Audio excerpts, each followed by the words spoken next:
আসসালামু আলাইকুম ভিউয়ার্স, আপনাদের সবাইকে আবারও রবিউল ব্লগসে স্বাগতম।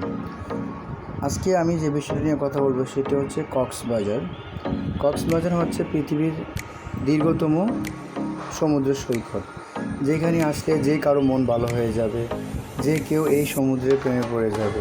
তাই তো আমি ছুটে যাই বারবার এই সমুদ্রের কাছে, মনে চায় থেকে যাই অনন্তকাল এই সমুদ্রের কাছে। সমুদ্রের ঢেউ, বিশাল বিশাল গর্জন।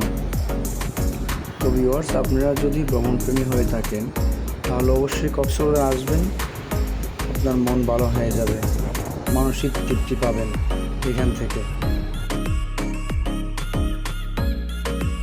তো ভিউয়ার্স, কক্সবাজার কখন আসবেন? কক্সবাজার হচ্ছে আপনি বিশেষ করে ছুটির দিন ছাড়া আসবেন, তাহলে হচ্ছে আপনি আনন্দ করতে পারবেন। যেমন শুক্রবার, শনিবার সরকারি ছুটির দিনগুলো আপনি আসবেন না, এগুলো তো অনেক ভিড় থাকে, অনেকেই ছুটি কাটাতে আসে এখানে। আপনি যদি পরিবার পরিজন নিয়ে আসতে চান তাহলে অবশ্যই মাথায় খেয়াল রাখবেন, সরকারি ছুটির দিনে আসা যাবে না এখানে। সরকারি ছুটির দিনে আসলে হচ্ছে আপনার সব কিছুতেই দাম বাড়তি রাখা হয়, হোটেল ভাড়া, খাবার, তারপর হচ্ছে আপনার এভরিথিং কস্ট আপনার বেশি যাবে। সরকারি ছুটির দিন ছাড়া আসবেন এখানে কখনো একা আসবেন না। এখানে যখন আসবেন গ্রুপ নিয়ে আসবেন আপনারা, তাহলে আপনাদের অল্প টাকার মধ্যেই আপনাদের খরচ হয়ে যাবে, আপনারা ঘুরতে পারবেন।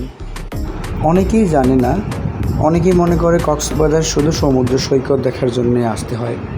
না, আসলে ভিউয়ার্স, কক্সবাজার সমুদ্র সৈকত ছাড়াও আরও অনেক অনেক দেখার মতো স্থান আছে।